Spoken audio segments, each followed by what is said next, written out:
നമസ്കാരം.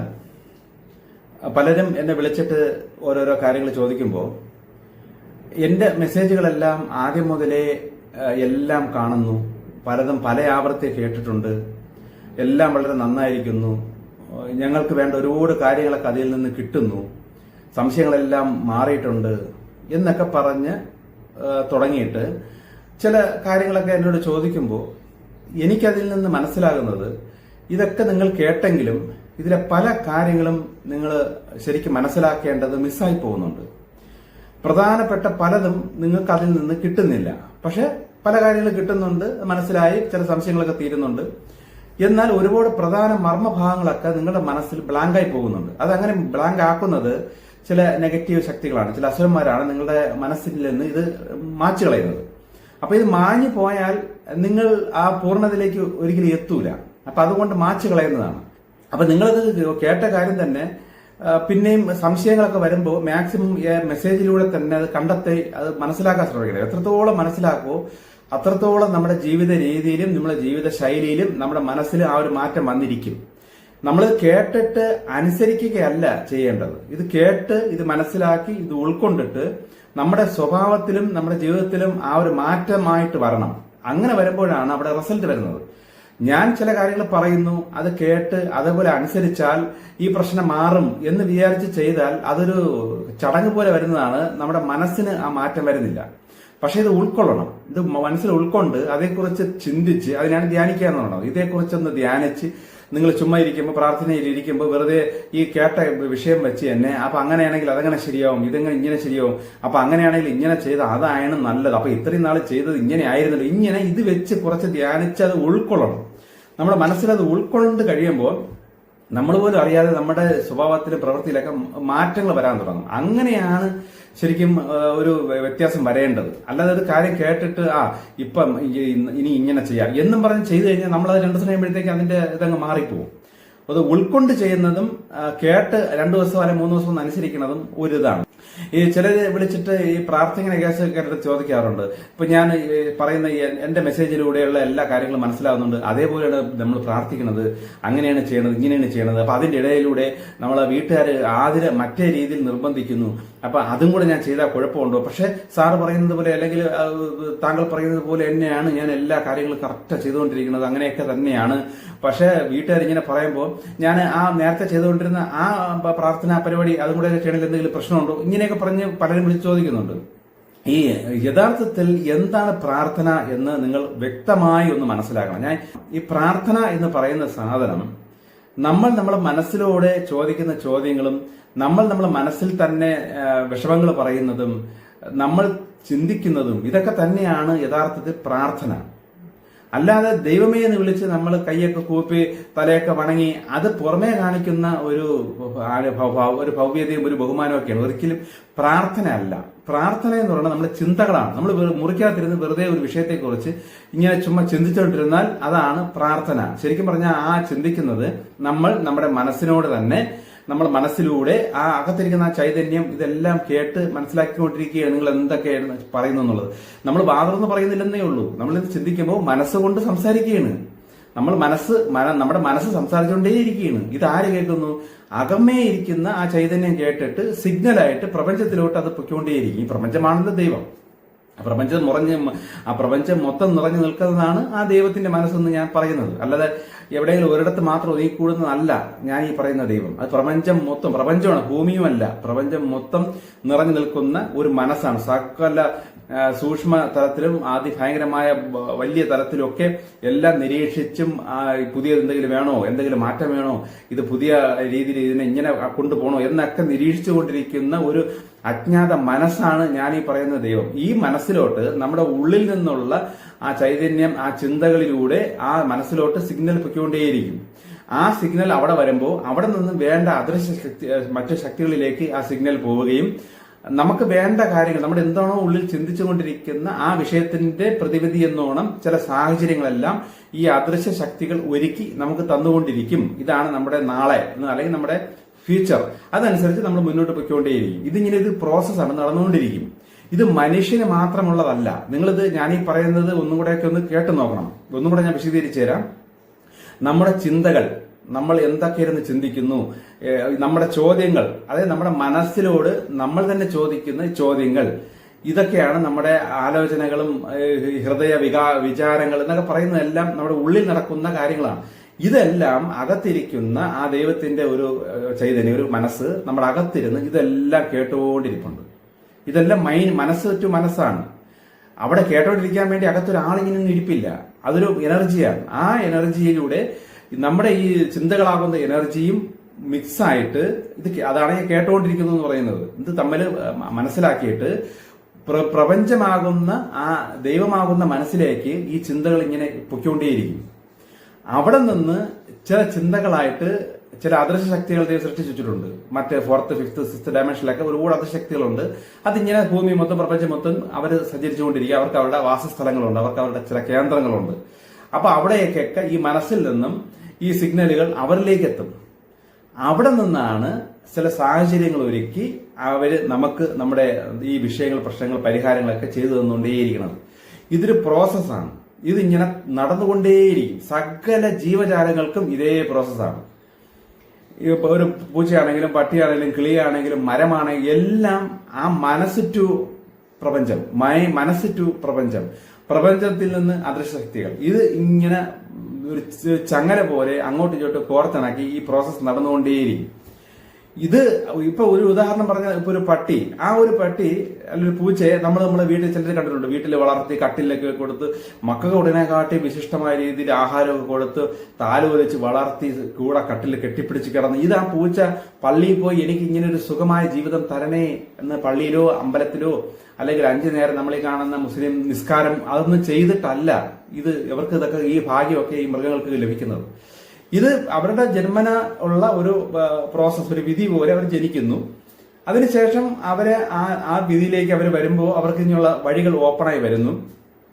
പിന്നെ ആ ഓപ്പണായി വരുന്ന വഴിയിലൂടെ അവർ പിന്നെ കാണുകയും മനസ്സിലാക്കുകയും ചെയ്യുന്നതനുസരിച്ച് അവരുടെ ചിന്തകളിലൂടെയാണ് പിന്നെ ഈ അദൃശക്തികൾ സാഹചര്യം ഒരുക്കി അവർക്ക് വേണ്ട കാര്യങ്ങളെല്ലാം ചെയ്തുകൊണ്ടേയിരിക്കുന്നത്. ഇപ്പൊ ഒരു പൂച്ചയായാലും പട്ടിയായാലും നമ്മൾ വീട്ടിൽ നിൽക്കുമ്പോൾ നമ്മൾ കഴിക്കുന്ന ആഹാരം അത് കണ്ടുകൊണ്ടിരിക്കുകയാണ് നമ്മൾ എന്തോ കഴിക്കുന്നു എന്നുള്ളത്, നമ്മൾ കൊടുക്കുന്നില്ല. അത് അവിടെ ഇരുന്നു കൊണ്ട് നമ്മൾ നോക്കിയാലും അത് ചിന്തിക്കണ എന്താണ്, എനിക്കത് കിട്ടുന്നില്ല. അവിടെ ദൈവമേ എന്ന് വിളിക്കുകയൊന്നും വേണ്ട. കാരണം ആ മൃഗങ്ങൾക്കൊക്കെ അറിയാം ദൈവം എന്ന് പറയുന്നത് ഈ പ്രപഞ്ചമാണ്, മൊത്തം നിറഞ്ഞു നിൽക്കുന്നത്. ഇത് ആൾറെഡി അവരുടെ മനസ്സിന്റെ അകത്ത് അങ്ങനെ പ്രോഗ്രാം ചെയ്ത് വെച്ചിട്ടുണ്ട്. അതുകൊണ്ട് ദൈവമേ നമ്മുടെ കൈയൊക്കെ കൂപ്പി നമ്മൾ ചെയ്യുന്ന പോലെ അങ്ങനെ ചെയ്യേണ്ട ആവശ്യം വരുന്നില്ല. അവർ ചിന്തിക്കുന്നത് ചിന്ത ഈ ദൈവം അല്ലെ പ്രപഞ്ചം അത് കേട്ടിട്ട് അവർക്ക് വേണ്ട അവരങ്ങനെ ആഗ്രഹിക്കുകയാണ്. നമ്മൾ കഴിക്കുന്ന ആഹാരം അവരിങ്ങനെ ആഗ്രഹിച്ചുകൊണ്ടിരിക്കുക, നമ്മൾ കൊടുക്കുന്നുമില്ല. അപ്പൊ ഈ ചിന്തകൾ ആ പ്രപഞ്ചത്തിലെത്തുന്നു. ആ പ്രപഞ്ചത്തിലൂടെ ആ ചിന്തകൾ ചില അദൃശക്തികളിലേക്ക് എത്തുന്നു. ആ അദൃശക്തികളിൽ നിന്ന് ചില സിഗ്നലുകൾ നമ്മളിലുള്ളിലുള്ള ആ ചൈതന്യത്തിലേക്ക് എത്തുന്നു. അവിടെ നിന്ന് നമ്മുടെ തലച്ചോറിലേക്ക് നമുക്ക് തോന്നൽ തരുന്നു, ഇതിന് അതൊന്ന് കൊടുക്കാം എന്നൊരു ചിന്ത നമുക്ക് ഉണ്ടായി വരുന്നു. നമ്മൾ കഴിക്കുന്ന ആഹാരത്തിൽ നിന്ന് പെട്ടെന്ന് നമുക്ക് തോന്നൽ, അയ്യോ പാവം ആ പൂച്ചയ്ക്ക് അല്ലെ പട്ടിക്ക് ഇത് കൊടുക്കാം. നമ്മൾ കുറച്ച് പിച്ചി അതിന്റെ അടുത്തേക്ക് ഇട്ട് കൊടുക്കുന്നു. ഇത്രയും ഒരു പ്രോസസ്സ് പെട്ടെന്ന് നടക്കുന്നതാണ്. നമ്മളെ ഈ മൊബൈൽ ടെക്നോളജി, നമ്മളെ ഈ കമ്പ്യൂട്ടർ ടെക്നോളജിയും സാറ്റലൈറ്റ് ടെക്നോളജി ഇതൊക്കെ വെച്ച് നിങ്ങളൊന്ന് താരതമ്യപ്പെടുത്തി നോക്കിയാൽ മതി. ഇതൊക്കെ ആ പ്രപഞ്ചത്തിന്റെ അല്ല ദൈവത്തിന്റെ ടെക്നോളജിയുടെ ഒരു ഭാഗം തന്നെയാണ് നമ്മൾ ഇവിടെയൊക്കെ ഉണ്ടായി വന്നിരിക്കുന്നത്. ഇനിയും വളർന്നോളെന്ന് പറയുന്നതനുസരിച്ച് ഈ പ്രപഞ്ചത്തിന്റെ അല്ലെ ദൈവത്തിന്റെ ടെക്നോളജി കുറച്ചുകൂടെ കയറി വരും. അപ്പൊ ഇതിന്റെ നമ്മളെ ടെക്നോളജിയെക്കാട്ടിലും ഉയർന്ന ടെക്നോളജിയിലുള്ളവരാണ് മറ്റ് സ്ഥലങ്ങളിൽ വസിക്കുന്നതും നമ്മളെ നിയന്ത്രിക്കുന്നതും. ഇത്രയേ ഉള്ളൂ. അപ്പൊ ഇവയൊക്കെ തന്നെയാണ് നമ്മുടെ ബാക്കിയുള്ള സകലമാന കാര്യങ്ങളൊക്കെ ചെയ്തു തന്നുകൊണ്ടിരിക്കുന്നതെല്ലാം ഈ ടെക്നോളജി വികസിച്ച, നമ്മളെക്കാട്ടിൽ വികസിച്ച വലിയ ലെവലിലുള്ള ആദർശ ശക്തികളാണ്. ചിലപ്പോൾ നമുക്ക് വേണമെങ്കിൽ ഏലിയൻസ് എന്നൊക്കെ വിളിക്കാം. ഇതൊക്കെ ഉണ്ട്. ഇവരൊക്കെ ചേർന്ന് തന്നെയാണ് അങ്ങോട്ടും ഇങ്ങോട്ടും ഒക്കെ ഈ പരിപാലിച്ച് പൊയ്ക്കൊണ്ടിരിക്കുന്നത്. അപ്പൊ ഇത് ഞാൻ ഇത്രയും വിശദീകരിച്ച് പറഞ്ഞിരുന്നത് എന്റെ നേരത്തെ അല്ല, ഇതിലൊക്കെ ചില കാര്യങ്ങൾ ഞാൻ പറഞ്ഞിട്ടുണ്ട്. പക്ഷെ പലരും വിളിച്ച് സംശയങ്ങൾ ചോദിക്കുമ്പോൾ അതൊന്നും അങ്ങോട്ട് മനസ്സിൽ പതിഞ്ഞിട്ടില്ല എന്ന് മനസ്സിലായത് കൊണ്ടാണ് പിന്നെ ഞാൻ ഒന്നുകൂടെയൊക്കെ പറയുന്നത്. അപ്പൊ നമ്മുടെ ഈ പ്രാർത്ഥന എന്ന് പറയുന്നത് നമ്മുടെ മനസ്സിലുള്ള നമ്മൾ തന്നെ ചിന്തിക്കുന്ന ചിന്തകളാണ്. ഇപ്പൊ നമുക്കൊരു വിഷയം സംഭവിച്ചു, ഇപ്പൊ നമുക്ക് ഒരു ഭയങ്കരമായ ഒരു ധനനഷ്ടം വന്നു.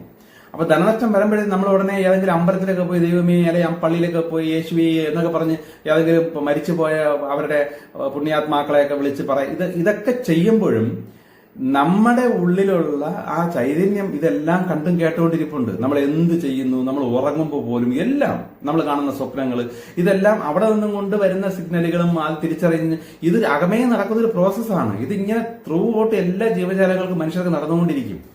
ഒരു നിരീശ്വരവാദിയാണെങ്കിൽ പോലും അവൻ സദാ പ്രാർത്ഥിച്ചുകൊണ്ടിരിക്കുകയാണ്. ഇപ്പൊ പ്രാർത്ഥിക്കാത്ത ഒരു മനുഷ്യനോ ഒരു ജീവിയോ ഭൂമിയിൽ ഇല്ല. അതുകൊണ്ടാണ് ഈ ഖുറാനിലൊക്കെ പറയുന്നത് സകലമാന ജീവജാലങ്ങളും മുസ്ലിമാണ് എന്ന് പറയുന്നത്. മുസ്ലിം എന്ന വാക്കിനർത്ഥം സൃഷ്ടാവായ ദൈവത്തെ പ്രാർത്ഥിക്കുന്ന, അതാണ് ദൈവം എന്ന് മനസ്സിലാക്കി പ്രാർത്ഥിച്ചുകൊണ്ടിരിക്കുന്ന ഏത് ജീവജാലങ്ങളും മുസ്ലിം എന്നാണ് പറയുന്നത്. ചുരുക്കം പറഞ്ഞ മനുഷ്യനൊഴികെ ബാക്കി സകലമാന ജീവജാലങ്ങളും മുസ്ലിമാണ്. കാര്യം അവരാരും സൃഷ്ടാവ ദൈവത്തോട് ആണ് പ്രാർത്ഥിക്കുന്നതെന്ന് തിരിച്ചറിയാതെ അങ്ങോട്ടും ഇങ്ങോട്ടും കിടന്ന് ഓടി ദൈവത്തെ അന്വേഷിച്ച് ഓടുന്നില്ല. പക്ഷെ മനുഷ്യൻ മാത്രമാണ് ഈ സത്യം തിരിച്ചറിയാതെ അങ്ങോട്ടും ഇങ്ങോട്ടും ഓടുന്നത്. കാര്യം മനുഷ്യന് ഇത്തിരി സ്വതന്ത്രമായ ഒരു ബുദ്ധി വിവേകം കൊടുത്തത് കാരണം അവൻ അതിബുദ്ധിയിൽ പലതും കണ്ടുപിടിക്കാനായിട്ട് ഓടിക്കൊണ്ടിരിക്കുകയും. എന്നാൽ എല്ലാ ജീവജാലങ്ങളും പ്രാർത്ഥിക്കുന്നുണ്ട്. അപ്പൊ അങ്ങനെ വരുമ്പോൾ ഒരു നിരീശ്വരവാദി പ്രാർത്ഥിക്കുന്നുണ്ട്. ദൈവം എന്നോട് പറയുന്നത് ഒരു വ്യക്തി പ്രാർത്ഥിക്കാത്ത ഒരു വ്യക്തി എന്ന് പറയുന്നത് അവൻ ചിന്തിക്കുകയേയില്ല, അവൻ അവന്റെ മനസ്സിനോട് സംസാരിക്കുകയേയില്ല. ഫുൾ ശൂന്യതയിൽ ബ്ലാങ്കായി നടക്കുന്ന ഒരു വ്യക്തിയാണെങ്കിൽ വിചാരിച്ചോളണം അവൻ പ്രാർത്ഥിക്കുന്നില്ല. പിന്നെ ദൈവമേ എന്ന് വിളിച്ച് ഒരു വ്യക്തി ഇതാ ഇങ്ങനെ ഒരു ശക്തി ഉണ്ടെന്നും ഈ ശക്തിയാണ് നമ്മുടെ കാര്യങ്ങളെല്ലാം നമ്മുടെ മനസ്സിലൂടെ ഇതൊക്കെ തിരിച്ചറിഞ്ഞിട്ട് ഇതെല്ലാം ചെയ്തു തരുന്നതെന്ന് സത്യം തിരിച്ചറിയാൻ വേണ്ടിയിട്ടാണ് മനുഷ്യന് ജന്മങ്ങൾ നൽകുന്നത്. ആദ്യത്തെ ജന്മത്തിൽ ഒരു നിരീശ്വരവാദത്തിലേക്ക് നിൽക്കുന്ന ഫസ്റ്റ് വെറും ശിശുവായിരിക്കുന്ന ഒരു ജന്മത്തിൽ പോലും അവൻ സദാ പ്രാർത്ഥിച്ചുകൊണ്ടിരിക്കുകയാണ്. പക്ഷെ അവൻ തിരിച്ചറിയുന്നില്ല. പക്ഷെ മോക്ഷത്തിലേക്ക് പോകുന്ന അല്ലെങ്കിൽ അവസാന സ്റ്റേജിലേക്ക് എത്തുന്ന ഒരു വ്യക്തിയും ആദ്യത്തെ സ്റ്റേജിലേക്ക് വരുന്ന ഒരു മനുഷ്യനാണെങ്കിലും ഒരു മൃഗമാണെങ്കിലും ഒരു പ്രാണിയാണെങ്കിലും പ്രാർത്ഥിച്ചുകൊണ്ടിരിക്കുകയാണ്. പക്ഷെ എന്താണ് മനുഷ്യന്റെ ജന്മത്തിന്റെ അവസാനത്തെ പ്രത്യേകത എന്താണ്? അവസാന സമയം ആവുമ്പോഴാണ് അവൻ ഈ സത്യങ്ങളെല്ലാം തിരിച്ചറിയണത്. ഇവൻ ആദ്യമേ പ്രാർത്ഥിച്ചുകൊണ്ടിരിക്കുകയായിരുന്നെന്നും ഇന്നും പ്രാർത്ഥിച്ചുകൊണ്ടിരിക്കുകയായിരുന്നെന്നും ഈ ഇടയ്ക്കുള്ള കാലഘട്ടങ്ങളിലെല്ലാം ദൈവം ഏതെന്ന് അവന്റെ ഉള്ളിലൂടെ ഇതെല്ലാം കേട്ടുകൊണ്ടിരിക്കുന്ന ആ ദൈവത്തിന്റെ ആ രീതികളൊന്നും മനസ്സിലാക്കാതെ അവൻ അങ്ങോട്ടും ഇങ്ങോട്ടും ഒക്കെ ഓടി ദൈവമേ ദൈവമേ എന്ന് വിളിച്ചുകൊണ്ടിരുന്നതെല്ലാം മണ്ടത്തരങ്ങളായിപ്പോയല്ലോ. ശരിക്കും പറഞ്ഞാൽ എന്റെ ഈ ചിന്തകളും എന്റെ ഈ മനസ്സിൽ വരുന്ന ചില വികാരങ്ങളും ഇതെല്ലാം ത്രൂ ഔട്ട് 24 hours ഇടപെടാതെ ഈ പ്രപഞ്ചം ഇതെല്ലാം മനസ്സിലാക്കിക്കൊണ്ടിരിക്കുന്നതാണല്ലോ എന്ന സത്യം തിരിച്ചറിയുമ്പോഴാണ് അവന്റെ ജന്മം പൂർത്തിയാവുന്നത്. അങ്ങനെ തിരിച്ചറിയുന്ന വ്യക്തി ഒരു ചെറിയ കള്ളത്തരങ്ങൾ പോലും ചിന്തിക്കാൻ പോലും പേടിക്കും. പ്രവർത്തിക്കുന്ന ശേഷം പിന്നെ ചിന്തിക്കാൻ പോലും പേടിക്കും. കാരണം ഈ ചിന്തയാണല്ലോ പ്രാർത്ഥന. അപ്പൊ എന്താണോ ഈ മനസ്സിൽ വരുന്ന ചിന്തകൾ അതുവരെ ഈ പ്രപഞ്ചം നോക്കിയിട്ടാണ് അവന്റെ നാളെ പ്ലാൻ ചെയ്യണത് എന്ന സത്യം അവൻ തിരിച്ചറിയുമ്പോൾ സ്വാഭാവികമായിട്ട് അവൻ സകലമായ കാര്യത്തിലും അവൻ പെർഫെക്റ്റ് ആവാനേ അവൻ ശ്രമിക്കുകയുള്ളൂ. അങ്ങനെയാണ് അവൻ ആ മോക്ഷം ലഭിക്കുന്നത്. മറ്റതങ്ങനെയല്ല. മറ്റത് ദൈവം എന്ന് പറയുന്ന സാധനം ഇപ്പൊ അമ്പലത്തിൽ പോയാലും പള്ളിയിൽ പോയാലും നമ്മളെ കാണുന്നുള്ളൂ. അപ്പൊ വീട്ടിൽ ചെയ്യുന്ന കാര്യങ്ങളും മുറി ചെയ്ത കാര്യങ്ങളും മറ്റോ ഞാൻ എന്തൊക്കെ ഇരുന്ന് ആഗ്രഹിക്കുന്നു, എന്തൊക്കെ ഇരുന്ന് ചിന്തിക്കുന്നു, ഇതൊന്നും ആരും അറിയുന്നില്ലല്ലോ എന്ന് വിചാരിച്ച് നടക്കുന്ന ഒരു കാലഘട്ടം മുതലേ അവന് ട്രെയിനിങ് ഈ ഭൂമി നടക്കും. ആ ട്രെയിൻ ചെയ്ത് ഇവിടെ പരീക്ഷണങ്ങൾ നൽകി കർമ്മഫലം കൊടുത്തും അവസാനം ഈ മോക്ഷത്തിലെത്തുമ്പോൾ അവന് പൂർണ്ണമായി ഈ സത്യം തിരിച്ചറിയും. നമ്മുടെ കാര്യങ്ങളെല്ലാം ഓക്കെ ആകുന്നു. ഇപ്പൊ മക്കളെ പ്രശ്നങ്ങൾ സോൾവ് ആകുന്നു, അല്ലെങ്കിൽ ഭർത്താവിന്റെ വിഷയം സോൾവ് ആകുന്നു, ഭാര്യയുടെ പ്രശ്നങ്ങൾ സോൾവ് ആകുന്നു.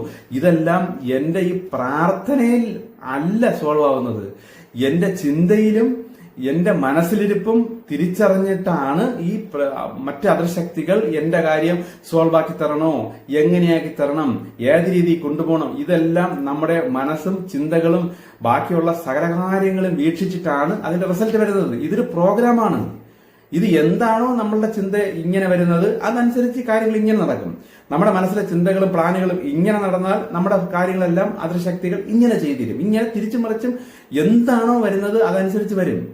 അപ്പൊ 100% ആ വ്യക്തി ഈ സൃഷ്ടാവായ ദൈവം അല്ലെ പ്രപഞ്ച ശക്തി എന്നെ 100% കേട്ടുകൊണ്ടിരിപ്പുണ്ട്, എന്റെ എല്ലാ ചിന്തകളും മനസ്സിലാക്കിക്കൊണ്ടിരിപ്പുണ്ട്. അപ്പൊ ഞാൻ അങ്ങനെ അത്ര കണ്ട് സൂക്ഷിച്ച് വേണം ഈ ഭൂമിയിൽ നിൽക്കാൻ എന്ന് മനസ്സിലാക്കി അവൻ അതിപെർഫെക്റ്റിലോട്ട് അവന്റെ മനസ്സ് മാറി വരണ അനുസരിച്ച് ആ പ്രോഗ്രാം രീതി അനുസരിച്ച് അവന്റെ നാളത്തെ കാര്യങ്ങളെല്ലാം ഫുൾ പെർഫെക്റ്റ് ആയി തന്നെ മുന്നിൽ വന്നുകൊണ്ടേയിരിക്കും. ഇത് ഞാൻ ഇങ്ങനെ പ്രാർത്ഥിക്കുന്നു, ഞാൻ അങ്ങനെ പ്രാർത്ഥിക്കുന്നു, സാറ് പറയും പോലെ അല്ലെങ്കിൽ എന്റെ മെസ്സേജ് കേട്ടതിലൂടെ ഞാനിപ്പോ ഇങ്ങനെയാണ് ചെയ്യുന്നത് എന്നൊക്കെ പറഞ്ഞ് പലരും വിളിക്കുമ്പോൾ നിങ്ങൾ മനസ്സിലാക്കണം, അത് നിങ്ങൾ എന്റെ അടുത്ത് പറയുന്നതാണ്. നിങ്ങൾ ഇങ്ങനെ എന്റെ അടുത്ത് അങ്ങനെ പറയാം, അപ്പൊ സാറ് അല്ലെങ്കിൽ ഈ വ്യക്തി അത് കേട്ടിട്ട് അത് മനസ്സിലാക്കി എന്റെ കാര്യത്തിന് എന്തെങ്കിലും പോകാൻ വഴി പറഞ്ഞു തരണമെങ്കിലാ എന്ന് ചിന്തിക്കുന്നത് വരെ ഈ പ്രപഞ്ചം കേട്ട് കണ്ടുകൊണ്ടിരിപ്പുണ്ട്. അതൊക്കെ മനസ്സിലാക്കിയിട്ടാണ് നിങ്ങളുടെ റിസൾട്ട് ചെയ്യണത്. പക്ഷെ നിങ്ങളുടെ മനസ്സിൽ നിഷ്കളങ്കമായത് എനിക്ക് നന്നാകണം, ഞാൻ ഇങ്ങനെ ചെയ്യണം, എനിക്ക് അങ്ങനെ ചെയ്യണം, ഇതൊന്നും എനിക്ക് വേണ്ട, ഇനി എനിക്ക് ഇങ്ങനെ ആയിരിക്കണം, ഇങ്ങനെ 100% നിങ്ങളുടെ മനസ്സിൽ ആ ദൈവം മാത്രമേ ഉള്ളൂ എന്ന അതിനപ്പുറത്തോട്ട് ഒന്നുമില്ല. ഈ ദൈവം ഞാൻ ഉദ്ദേശിക്കുന്നത് ഈ പ്രപഞ്ചം, ഈ ഒരു മനസ്സ്, ഇതാണ് എല്ലാം മനസ്സിലാക്കി ബാക്കി കാര്യങ്ങളെല്ലാം ചെയ്തു തരുന്നത്. അപ്പൊ ചിലരെന്ത് പറയും, നമ്മൾ ഇന്ന അമ്പലത്തിൽ പോയി പ്രാർത്ഥിച്ചപ്പോൾ ഈ കാര്യം നടന്നു, അല്ലെങ്കിൽ ഇന്ന പള്ളിയിൽ പോയി, അല്ലെങ്കിൽ ഇങ്ങനെ ഒരു പ്രാർത്ഥന കേന്ദ്രത്തിൽ പോയപ്പോഴത്തേക്ക് എന്റെ കാര്യം ഓക്കെ ആയി എന്നൊക്കെ പറയുമ്പോൾ നിങ്ങൾ മനസ്സിലാക്കേണ്ടത് ഈ ദൈവത്തിന് മാത്രം അല്ല, ദൈവം അല്ല ഈ കാര്യങ്ങൾ നിങ്ങൾ ഓക്കെ ആക്കി തരുന്നത്, അദൃശ്യശക്തികളാണ്. കാര്യം പ്രപഞ്ചത്തിലേക്ക് നിങ്ങളുടെ മനസ്സിന്റെ സിഗ്നൽ പ്രപഞ്ചത്തിലെത്തുന്നു, അവിടെ നിന്ന് മറ്റു അദൃശ്യ ശക്തികളിലേക്ക് അത് വരുന്നു. ഈ അദൃശ്യ ശക്തികളാണ് നിങ്ങളുടെ കാര്യങ്ങളും നിമിത്തത്താലും സകല രീതിയിലും അത്ഭുതങ്ങളൊക്കെ നടക്കുന്നതല്ല ഈ അദൃശ്യ ശക്തികളിലൂടെയാണ്. കാരണം ഈ ഒരു കഴിവും ഈ ഒരു ജോലിയും ദൈവം അവർക്ക് കൊടുത്തിട്ടുണ്ട്. അപ്പൊ അതിന് പോസിറ്റീവ് ശക്തികൾക്കും ഇതേ കഴിവുണ്ട്, നെഗറ്റീവ് ശക്തികൾക്കും ഇതേ കഴിവുണ്ട്. അപ്പൊ അതുകൊണ്ട് നിങ്ങളുടെ കാര്യങ്ങൾ ഈ രണ്ട് ശക്തികളിലൂടെയും ചിലപ്പോൾ സോൾവ് ആയി പോകും. പക്ഷെ എന്നാലും നിങ്ങളുടെ ചിന്തകളും ആ കാര്യങ്ങളെല്ലാം ഈ പ്രപഞ്ചമാകുന്ന ദൈവത്തിലേക്ക് സദാ എത്തിക്കൊണ്ടേയിരിപ്പുണ്ട്. പിന്നെ നിങ്ങളുടെ മനസ്സിൽ അത്രയും ആത്മവളർച്ച വരുന്നില്ല, അത്രയും ആത്മ പവർഫുൾ ആകുന്നില്ല, ദൈവത്തെക്കുറിച്ച് തിരിച്ചറിയുന്നില്ല. പക്ഷെ നിങ്ങൾ ദൈവം വിചാരിച്ചുകൊണ്ട് നിങ്ങൾ വളരെ വിഷമിച്ച് കണ്ണീരോടുകൂടി ഏതോ ഒരു നെഗറ്റീവ് ശക്തിയുടെ അടുത്ത് പോയിരുന്ന് പ്രാർത്ഥിച്ചുകൊണ്ടിരിക്കുകയാണ്. ഇതും പ്രപഞ്ചം കണ്ടുകൊണ്ടിരിക്കുകയാണ്. പക്ഷെ നിങ്ങളുടെ മനസ്സിൽ ആ ദൈവത്തെക്കുറിച്ച് അറിഞ്ഞുകൂടാന്നും നിങ്ങൾ ദൈവമെന്ന് വിചാരിച്ചാണ് ഈ വിഗ്രഹത്തിന്റെ അടുത്തോ അല്ലെങ്കിൽ ഈ അദൃശ്യ ശക്തികളുടെ അടുത്ത ഏതെങ്കിലും ഒരു കേന്ദ്രത്തിലൊക്കെ പോയി ദൈവമെന്ന് വിചാരിച്ചല്ലേ നിങ്ങൾ അവിടെ പോയി പ്രാർത്ഥിച്ചുകൊണ്ടിരിക്കുന്നത്. അല്ലാതെ ഇതൊരു ദുർമൂർത്തിയാണ്, അപ്പൊ ഇവനെ ആ പ്രാർത്ഥിച്ച എന്റെ കാര്യം സാധിച്ചേരി എന്ന് വിചാരിച്ചായിരിക്കില്ലല്ലോ. ദൈവം എന്നെ സഹായിക്കുമെന്ന് വിചാരിച്ചു തന്നെയാണല്ലോ നിങ്ങൾ അറിവില്ലാതെ ഇങ്ങനെയുള്ള മറ്റു സ്ഥലങ്ങളിലെല്ലാം പോയി ദൈവമേ ദൈവമേ എന്നല്ലേ വിളിക്കുന്നത്. അപ്പൊ ശരിക്കുള്ള ആ പ്രപഞ്ചം ഇത് കേട്ടോണ്ടിരിക്കുകയാണ്, ഇത് കണ്ടുകൊണ്ടിരിക്കുകയാണ്. പക്ഷെ ആ എന്താണ് പ്രാർത്ഥന, എന്താണ് ദൈവം, ഇതിൽ പോസിറ്റീവ് ഏതാണ് എന്ന് നിങ്ങൾക്ക് തിരിച്ചറിവില്ല. പക്ഷെ നിങ്ങൾ നിഷ്കളങ്കമായ രീതിയിൽ കണ്ണീരോടുകൂടി ആ ദൈവത്തെ വിളിച്ചുകൊണ്ടിരിക്കുന്നു. അപ്പൊ ദൈവം എന്ത് വിചാരിക്കും, നെഗറ്റീവെങ്കിൽ നെഗറ്റീവ്, പോസിറ്റീവെങ്കിൽ പോസിറ്റീവ്, തൽക്കാലം ഈ പാവപ്പെട്ടവന്റെ കാര്യം അങ്ങ് സാധിച്ചു പോട്ടെ, നടന്നു പോട്ടെ എന്ന് വിചാരിച്ച് സഹതാപം കൊണ്ട് ദൈവം അങ്ങ് അനുവദിക്കുന്നത് കൊണ്ടാണ് ഈ നെഗറ്റീവ് ശക്തികളിലൂടെയാണെങ്കിൽ പോലും നിങ്ങൾക്ക് ഒരു അത്ഭുതം നടക്കുന്നത്, അത് നടക്കട്ടെ എന്ന് നിങ്ങൾ വിചാരിക്കുന്നത്. അല്ലാതെ ദൈവം അറിഞ്ഞുകൂടാത്തോണ്ടല്ല. പക്ഷെ എന്നിട്ട് ആ ശക്തി എന്ത് ചെയ്യും, എത്രയും പെട്ടെന്ന് ഈ വിധ അറിവുകൾ നിങ്ങൾക്ക് ഏതെങ്കിലും വഴി കൂടെ തരാൻ ശ്രമിക്കും. കാര്യം ഇന്ന് നിങ്ങളൊരു നെഗറ്റീവ് ശക്തിയുടെ അടുത്ത് പോയി ദൈവമേ എന്ന് വിളിച്ചു, ദൈവം അത് കേട്ടു, എന്തോ ആയിക്കൊണ്ട് പോട്ടെ എന്ന് വിചാരിച്ച് നിങ്ങൾക്കൊരു ഡെലിവറൻസ്, ഒരു സൗഖ്യം തന്നു, അല്ലെങ്കിൽ ഒരു പ്രശ്നം പരിഹാരം ചെയ്ത് തന്നു. പക്ഷെ നാളെ ഇവിടെ തന്നെ പോയി ഇങ്ങനെ തന്നെ ചെയ്യാൻ ദൈവം ആഗ്രഹിക്കുന്നില്ല, അല്ലെങ്കിൽ പോസിറ്റീവ് ശക്തികൾ ആഗ്രഹിക്കില്ല. അപ്പൊ എത്രയും പെട്ടെന്ന് നിങ്ങൾക്ക് ഈ അറിവുകൾ തരാൻ നോക്കും. പക്ഷെ ഈ അറിവുകളെല്ലാം കിട്ടിയിട്ടും നിങ്ങൾ പിന്നെയും ഇതൊക്കെ മനസ്സിലായി, ഇനിയും അവിടെ ചെന്ന് ഈ കഴിഞ്ഞ പ്രാവശ്യം അവിടെ പോയപ്പോൾ എനിക്ക് കാര്യം നടന്നല്ലോ, ഇപ്പോഴും അവിടെ തന്നെ പോകാം എന്ന് പറഞ്ഞ് ഇപ്രാവശ്യം നിങ്ങൾ പോകുന്നത് ഈ അറിവെല്ലാം നേടിയിട്ടാണ് എന്നുള്ളത് ആ പ്രപഞ്ച സൃഷ്ടാവ് നിങ്ങളുടെ മനസ്സ് നല്ലോണം അറിയാം. ഇനി അവിടെ പോയാൽ ചിലപ്പോൾ ആ പ്രശ്നം സോൾവ് ആയി കിട്ടൂല. കാരണം ഇനി ആ ദൈവം നിങ്ങളെ സഹായിക്കില്ല. കാര്യം അറിവ് തന്നല്ലോ, ഇത് നെഗറ്റീവ് ആണെന്നും ഇത് പോസിറ്റീവ് ആണെന്നും ദൈവം എന്താണെന്നും ദൈവം ഏതാണെന്നും ഒക്കെ അറിവ് കിട്ടിയിട്ടും നിങ്ങൾ പഴയ പടിയുള്ള ഈ അന്ന് ചെയ്തപ്പോൾ എനിക്ക് കാര്യം ഓക്കെ ആയി, കഴിഞ്ഞ 10 വർഷം മുമ്പ് ഇതുവഴി എനിക്കൊരു അത്ഭുതം നടന്നു എന്നൊക്കെ പറഞ്ഞ് അവിടെ ഇനി പോയാൽ ഇനി അത്ഭുതം നടക്കൂല. കാരണം നിങ്ങളുടെ അറിവ് കിട്ടിക്കഴിഞ്ഞു. ഇനി ആ പ്രപഞ്ചം വെയിറ്റ് ചെയ്യും. ഈ കിട്ടിയ അറിവ് വെച്ചിട്ട് ഇവൻ എങ്ങനെയൊക്കെ എന്തൊക്കെ ചെയ്യുന്നു, എങ്ങനെയൊക്കെ ചിന്തിക്കുന്നു, ഇനി ആ ചിന്തയും മനസ്സൊക്കെ പ്ലാൻ ചെയ്താണ് ഇനി അടുത്ത കാര്യങ്ങൾ നോക്കുന്നത്. ഇപ്പൊ നമ്മുടെ കൊച്ചു ശിശുക്കളായിട്ടുള്ള കുട്ടികൾ നമുക്കൊരു പരീക്ഷ പടമൊക്കെ വരയ്ക്കുമ്പോഴത്തേക്കും അത് ശരിയൊന്നും ആയില്ലെങ്കിൽ പോലും നമ്മൾ ആ 10ൽ 10 മാർക്ക് എന്നൊക്കെ പറഞ്ഞ് ഇട്ടുവിടും. കാരണം ആ കൊച്ചു കുട്ടിയാണ്, അതിന് അത്രയും വരയ്ക്കാനൊക്കെയുള്ള കഴിവ് അറിവ് ഉള്ളൂ. പക്ഷെ ഒരു 10ാം സ്റ്റാൻഡേർഡിലും 8ാം സ്റ്റാൻഡേർഡിൽ പഠിക്കുന്ന ഒരു കുട്ടി ആ ഒരു കൊച്ചു കുട്ടി വരയ്ക്കുമ്പോൾ 2 വരയും കുറിയും വെച്ചുകൊണ്ട് ഒരു പടം വരച്ചുകൊണ്ടാൽ നിങ്ങൾ 10ൽ 10 മാർക്കും കൊടുക്കുവോ? ഇല്ല. കാര്യം അതിന് അറിവും അത്രയും വളർച്ചയും വന്നു കഴിഞ്ഞു. അപ്പൊ നമുക്ക് ഈ അറിവും വളർച്ചയും ദൈവം പല ഭാഗത്തൂടെയും പല യൂട്യൂബ് ചാനലിലൂടെയൊക്കെ ദൈവം പല അറിവ് തരുന്നുണ്ട്.